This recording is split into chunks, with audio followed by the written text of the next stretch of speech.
Dave Talks Comics, Episode 11.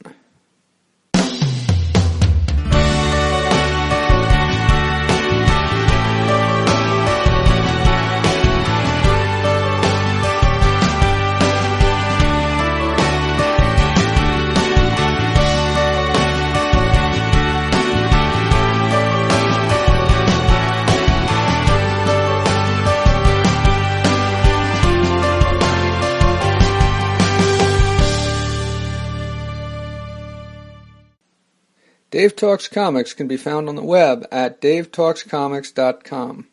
My email address is dave@davetalkscomics.com, and my Twitter handle is Kilmarock.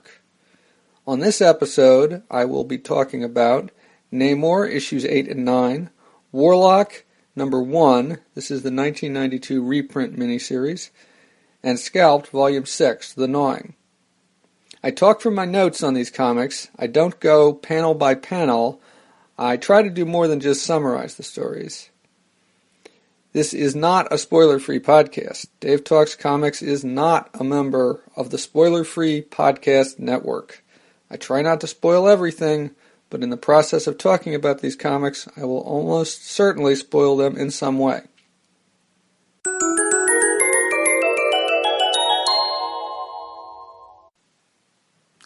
Okay, Namor the Submariner, issues 8 and 9. I'm going to call this the Headhunter's story.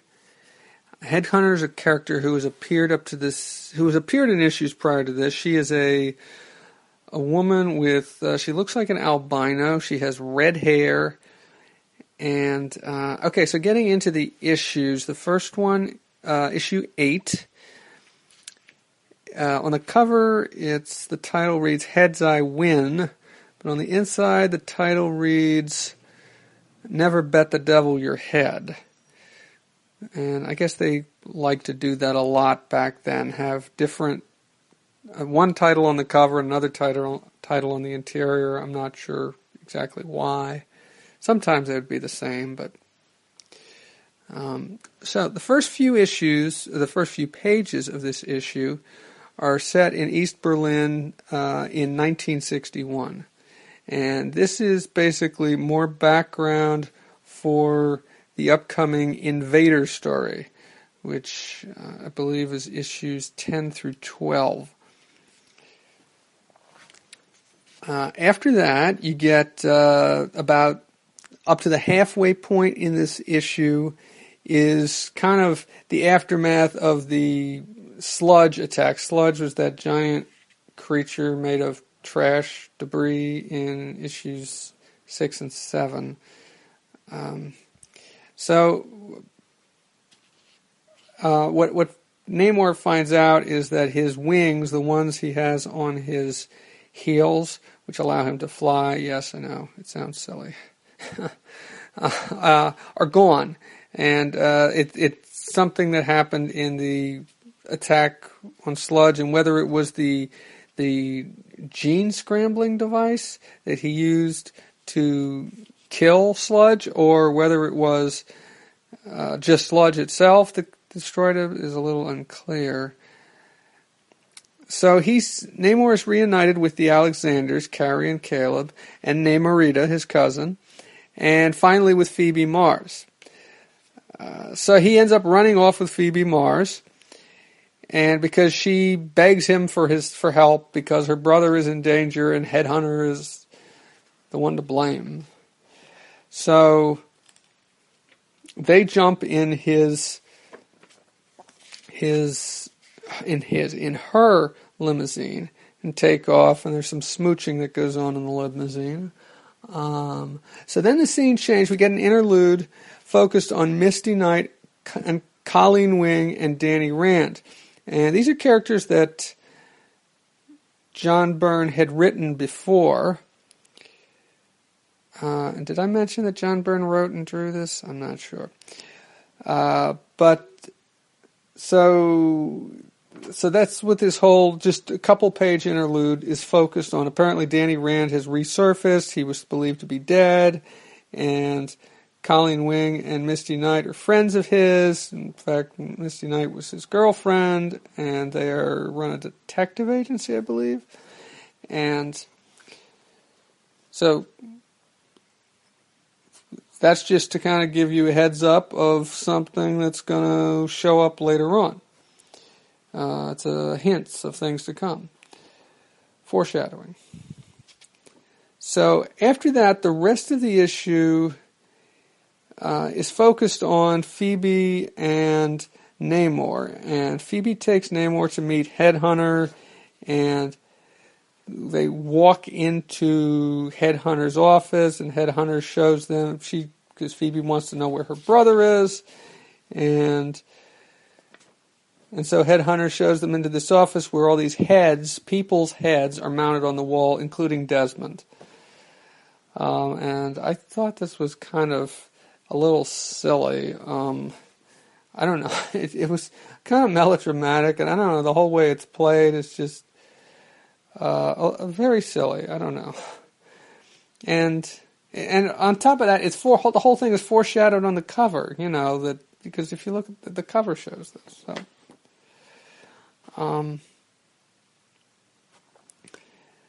So I'm still not crazy about John Byrne's art here. I think the colors are a little bland. I don't know. I'm just not crazy. It's certainly not his best stuff. I mean, his best stuff is probably either when he was working on FF, Fantastic Four, or probably on X-Men when he was being inked by Terry Austin. So that's issue 8. Now, issue 9 picks up exactly where issue 8 left off. And issue 9, the title on the cover is Head Games, but the title on the inside is Skull Orchard, with words and pictures by John Byrne. The previous issue was the November 1990 issue. This is the December 1990 issue of Namor the Submariner. So Phoebe and Namor are staring in shock at Headhunter's wall of heads. But Headhunter reveals her secret, that they're actually, all these people are still alive. Kind of.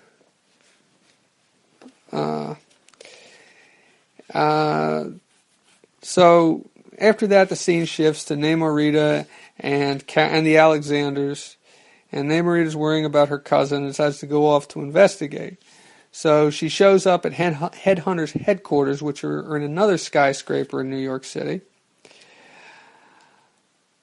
But before we get into that, then we get another interlude relating to the Future Invader story. And in this interlude is set in Los Angeles, California.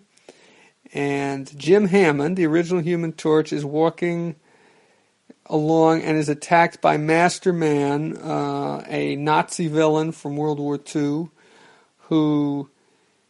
and ends up the Human Torch, the original Human Torch, who was an android, I believe still is at this point an android, is taken prisoner along with the widow of the Human Torch's old sidekick Toro. So end the interlude, getting back to the story with Headhunter. Namorita crashes in to find out what's going on,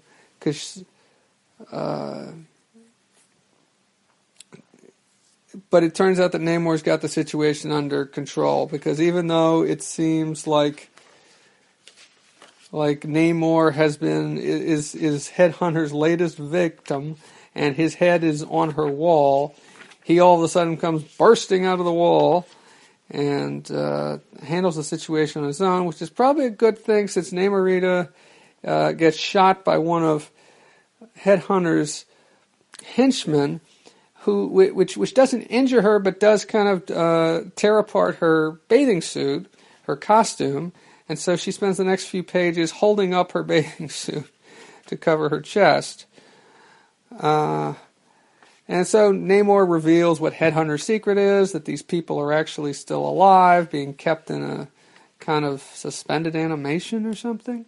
So Headhunter tries to escape. Headhunter seemingly gets killed while trying to escape in a helicopter.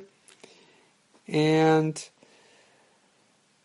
And then the interesting twist at the end here is that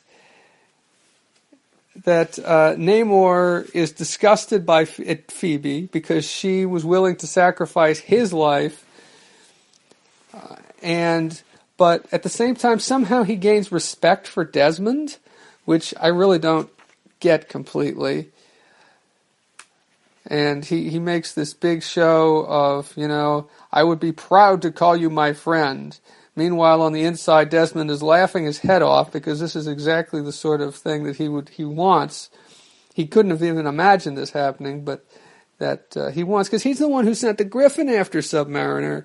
And, I mean, the Griffin, and he's the one who pushed his sister off the rooftop just to get Namor's attention, and so the whole thing is kind of silly, and I guess you could partly ascribe it to Namor's, I don't know, his weird views of the world based on his being a monarch and his nobility, and I don't know, but it all seems kind of strange to me.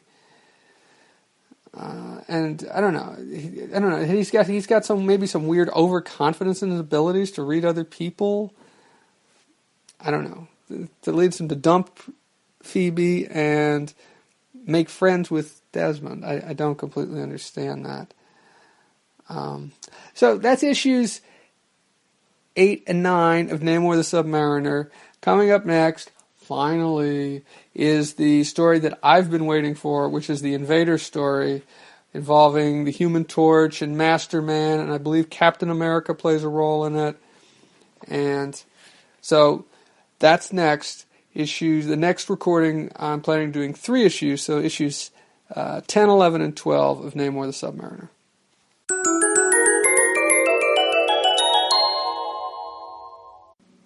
Warlock number 1. This is a cover dated May 1992. In this segment, I'm going to cover there are 3 stories, or 2.5 stories covered in this issue. The first one is and these are all reprints. The first one is a reprint from Strange Tales 178. It's titled Who is Adam Warlock? Jim Starlin is credited as writer, artist, and colorist. And the cover date for this is February of 1975. Now, this issue is broken up into 2 parts, basically. The first part is Who is Adam Warlock, which is the first 5 pages. And this is kind of a recap of Adam Warlock's previous appearances. I believe this is the first time that Jim Starlin wrote and drew the character, but he had appeared a number of times before. He had encounters with Thor, the High Evolutionary, the Hulk, the Fantastic Four, and others. It's gorgeously reprinted. And there are notes here indicating that these stories were originally presented in Fantastic Four 66 to 67, Thor 165 to 166, Marvel Premiere 1 and 2, Warlock 1 through 8, and Hulk 176 to 178. So this kind of gives you an idea of who the character is and what he's been up to before, what his origin is. It's all these nice little panels and beautiful panel work as far as layouts go by Starlin. You'll often get a one vertical panel going down the side and then kind of a condensed 6 or 9 panels going the other way, filling the rest of the page. So after that, you get Enter the Magus. Magus? I'm not sure. I think it's Magus. And for the next few pages, it tells a story of how Adam Warlock tries to help a fugitive from the Universal Church of Truth. And I'm not sure if this is the first appearance of the Universal Church of Truth, but this becomes quite a theme and plays an important role in, I believe, the rest of this series.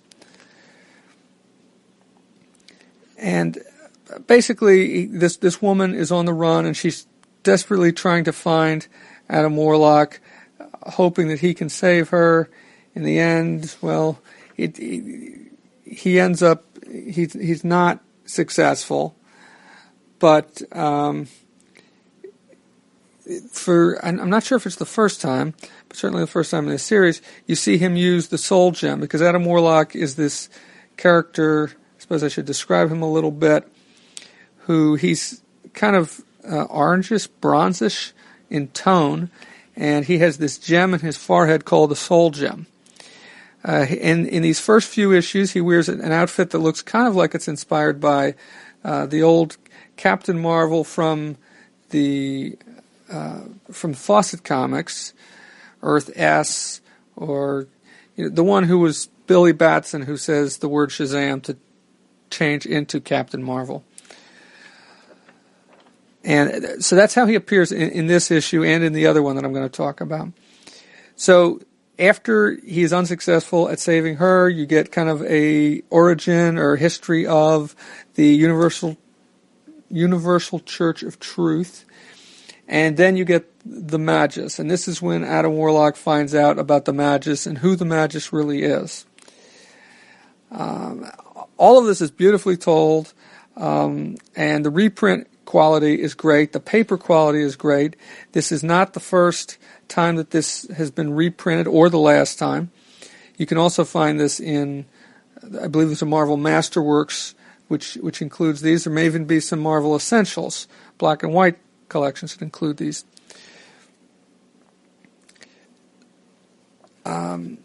But I'm not sure what the reprint quality. It was also reprinted in 1982. I kind of like the covers on those better, but I don't have those, and I'm not sure what how good the quality of the paper is in those. But the quality of the paper and the printing here, I think, is really outstanding. And I will try to include some scans, not too many, but a few scans to kind of give you an idea.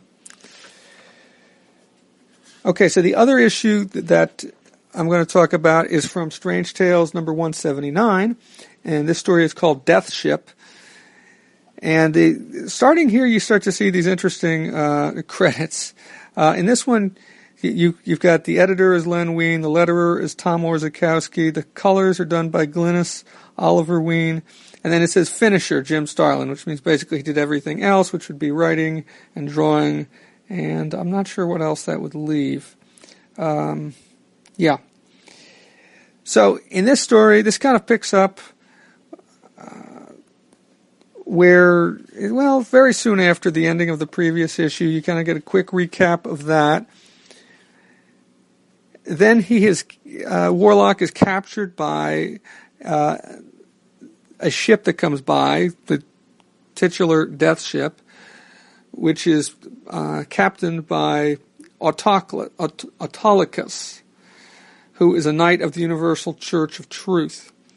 And Warlock is thrown into the hold of the ship with a bunch of other prisoners, which includes Pip the Troll, who is a mainstay of these books and will continue to be a character who appears throughout these books. And eventually, at some point, I think he gets some powers, but at this point, he's just Pip the Troll, kind of all he wears is basically a loincloth. He's kind of hairy. He smokes cigars. He's kind of got a bawdy sense of humor. He's, kind of a ne'er-do-well, I guess you could say. So Warlock has been captured. He's kind of hanging out with these other prisoners who are all being taken to be executed because they've been deemed,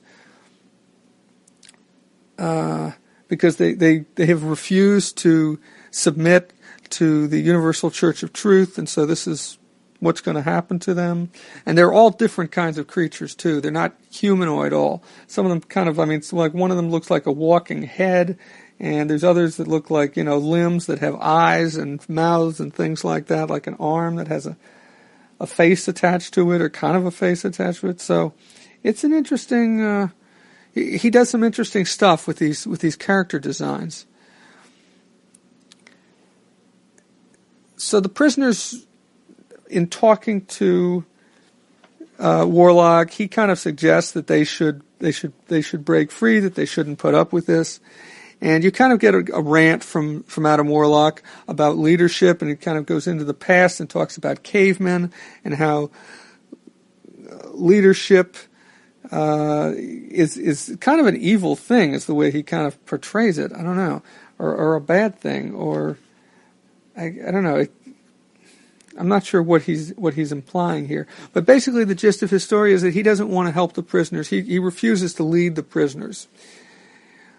So the prisoners decide to try and break free on their own, and they're not really all that successful. But at the same time that they're trying to break free, he decides to break free. And it turns out he's not quite as, even though he's been tied up and stuff, he's not as in quite as bad a shape. He's not as restrained or as helpless as it seems. So basically he takes down all the guards, and eventually it leads to a confrontation with Autolycus. And Autolycus is as I mentioned before, a knight of the Universal Church of Truth, so he's like a real warrior. And he's almost defeated by Autolycus, but the Soul Gem proves to provide the extra element he needs to be successful in this battle. And once again, the paneling in these fight scenes are just great. The way he breaks up the pages into these little scenes, which might have a fist hitting somebody, and I'm definitely gonna have to scan one or two of these pages, because these are just beautiful stuff. So in the end, they're successful, and Pip and Adam Warlock leave on a shuttlecraft, and that's basically the end of this issue. Now, this series of reprints, there are 6 issues. They reprint all of the early appearances of Warlock and, to a degree, Thanos, and a lot of this stuff is lead up to, in some ways, to the Infinity Gauntlet, although this was years before the Infinity Gauntlet. Infinity Gauntlet, I believe, came out in the late 80s, or maybe the early 90s. But this is reprinted in 92, and it makes reference on the cover to the Infinity Gauntlet. So it couldn't have been, it must have been very early 90s if it was early 90s. And so there's 6 issues. It starts off as Strange Tales. Eventually, Adam Warlock gets his own series again because he'd had one before. And I think that's about it. I think it's a great read. I think it ages very well. And Starlin can be a little preachy, and you can certainly read some of what he's trying to say. And while I may not agree with everything he says, I can respect what he has to say. It doesn't sound like BS. It really does come across as something he believes and something he wants to convey. And I don't think he's too heavy-handed with it. I think there is a story there, and it is worth reading. And so those are the first 2 stories in Warlock number 1, the 1992 reprint series. And next time I will continue with the next 2 stories, half of which is in Warlock number 1, half of which is in Warlock number 2. And that's it for Warlock for this time.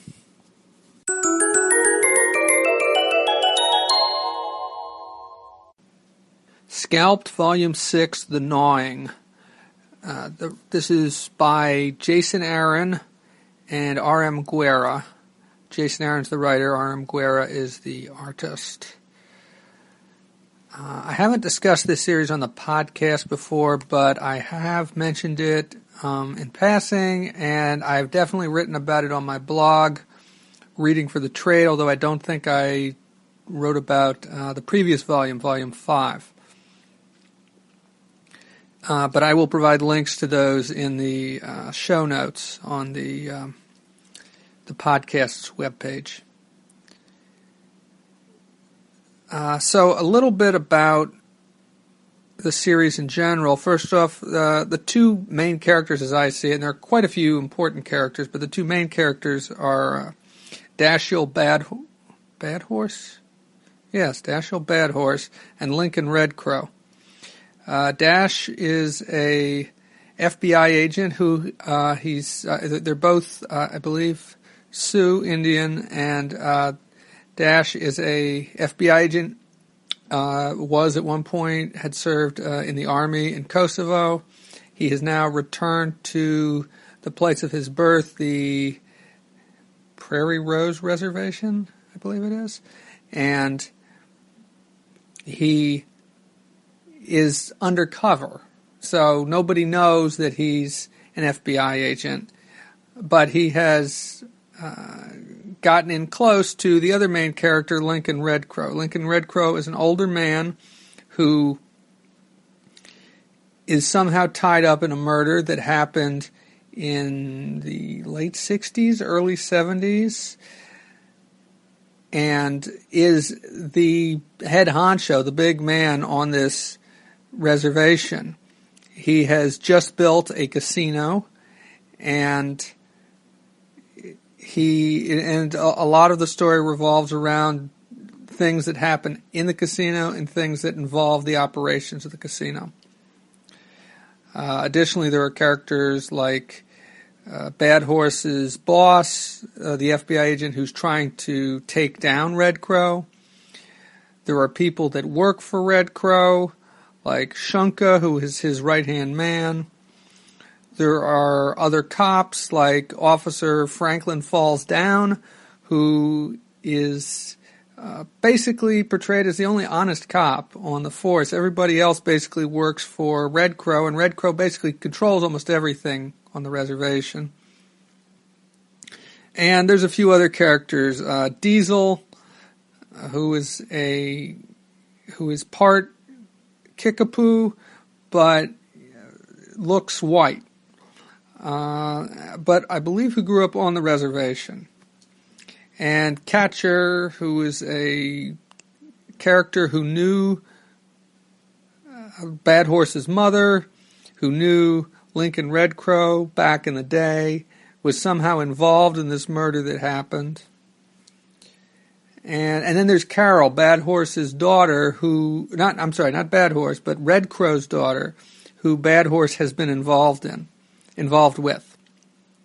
So there's a couple of main plot threads. Getting back to this volume in particular, there's a couple of main plot threads that run through this. One is Red Crow versus Johnny Tongue. Johnny Tongue is a Hmong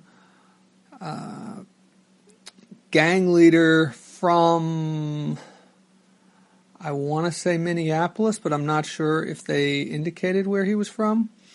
But he has been he has had dealings with Red Crow, and Red Crow owes him stuff. And so there's a confrontation between the two in this volume, because Red Crow had locked up, in the previous volume, Red Crow had locked up the interrogator, Mr. Brass, who Johnny Tongue had sent down to kind of investigate things.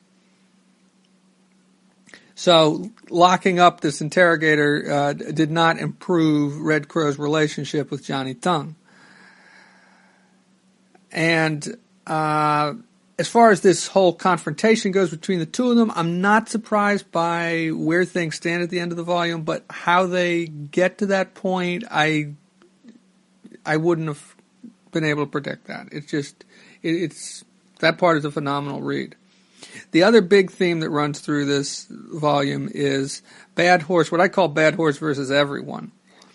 And Bad Horse has kind of gotten himself, he's done some stuff that, even though he's an FBI agent, he's done some stuff which isn't that honorable or isn't that great or legal for that matter.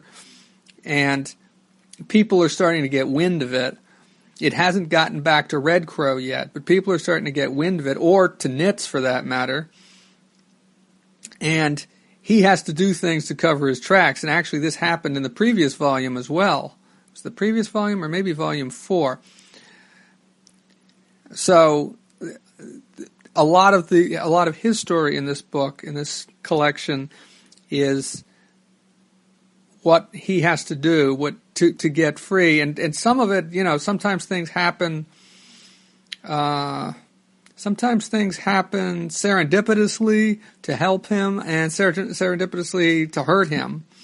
But it's always interesting to see where he goes and how it changes him and the things he's willing to do to protect himself, and where in some ways it's unclear really where his loyalties lie.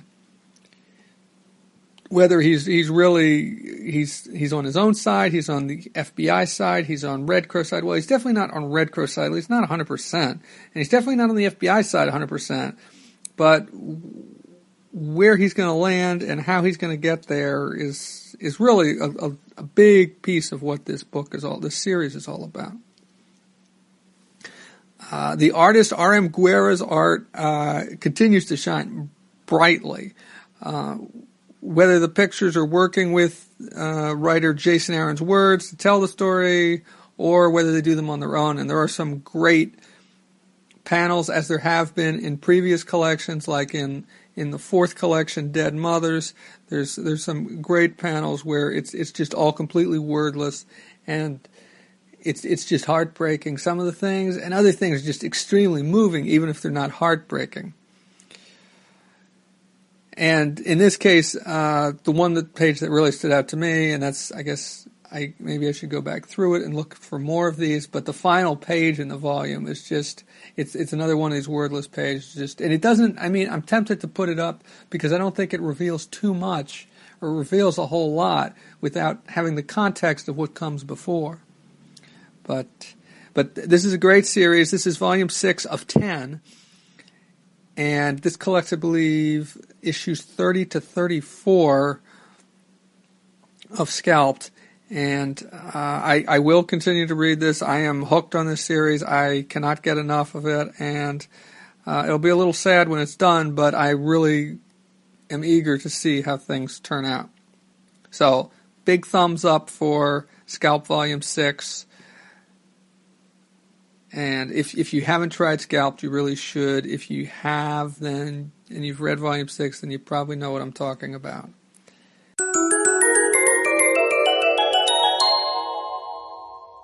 That's it for this episode of Dave Talks Comics.